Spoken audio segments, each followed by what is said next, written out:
Teens and parents, if you're trying to recover from functional neurological disorder, short for FND, by fixing one symptom at a time, then you are actually making it harder on yourself. And here's why. After working with hundreds of teens with FND and their parents, most families, especially in the beginning phase of the recovery, make this mistake of trying to fix one symptom at a time, and it leads straight to burnout. But there's a better way. So in today's video, I am going to walk you through why this is a problem of trying to fix one symptom at a time and what to do the right way. So let's dive in. Hi, my name is Dr. Lee. I'm a pediatric health psychologist and the founder of Teen FND Academy, which is an online group coaching program to help teens with FND and their parents like you guys to get their lives back because they are done with FND. And I'm going to walk you through exactly what the problem is and then what the solution is and then what it would look like in the real life. So stay tuned and make sure to hit subscribe, like, and share this video with anyone who you think would benefit from learning more about FND. So let's get to it. So here's a problem. Basically, you're focusing on symptom chasing, which leads to the burnout. So imagine FND is a tree and each symptom is like a branch. And most families try to fix each branch one at a time. Like, what do we do for dizziness? And how do we stop the tremors? And what do we do if my child has a non-epileptic seizure? And what about the fatigue? And what about the brain fog? And what about paralysis? All of that. But if you do that, you're basically running in circles and it never actually strengthening the tree itself because you're basically trying to water one branch, prune another, and then taping leaves back on. If you just kind of think about it, like if I am basically growing a tree and then you see me taping these leaves back on and then only pruning this one branch and only watering this one branch, I would kind of look ridiculous, right? But that's exactly what's happening with many families. Mostly because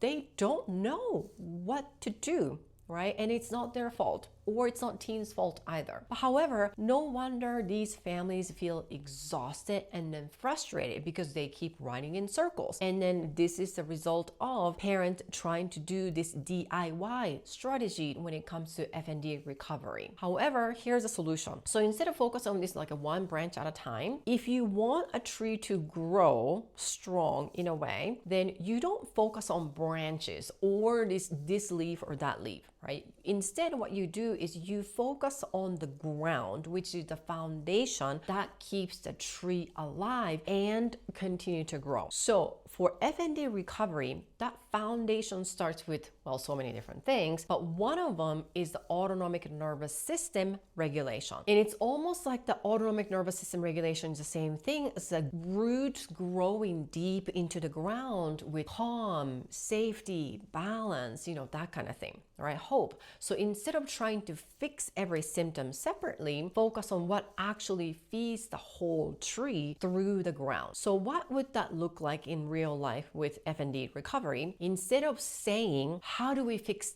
dizziness today? Ask yourself, how can we regulate the nervous system today? So this could mean using pacing strategies instead of pushing through symptoms like a go, go, go, go, go, and then crash and burn, which happens to a lot of ambitious teens who are high achieving and very competitive. So use pacing strategy. And sometimes that could also mean practicing grounding techniques, literally and figuratively speaking, instead of getting lost in this symptom panic. Oh my gosh, this symptom and that symptom. And then you are excellent at feeding off of this symptom. But when I ask you, are you actually being super obsessed with what kind of strategies you're using? You would be like, I don't know. This is a perfect time for you to start focusing on pacing strategies, practicing grounding strategies, and reducing these fear avoidance behaviors instead of letting the symptoms dictate decisions. Oh my gosh, this happened, so we should not do that, that kind of thing. So these strategies, I have tons of videos about what those things are in different videos, but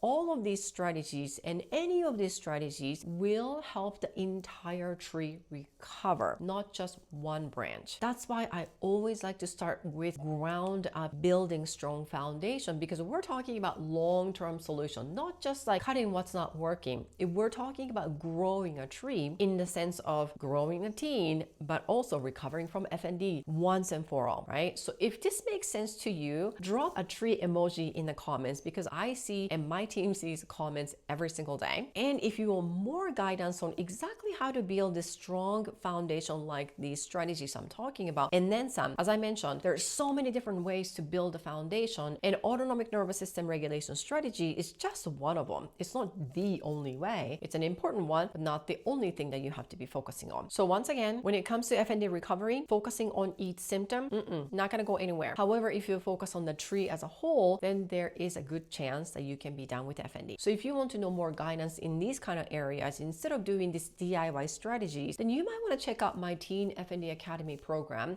Link is down below, and then see if you qualify for the program. And this is where families learn exactly how to do this kind of things step by step while I am in their corner every step of the way. Well, thank you so much for watching this video, and I will see you in the next video.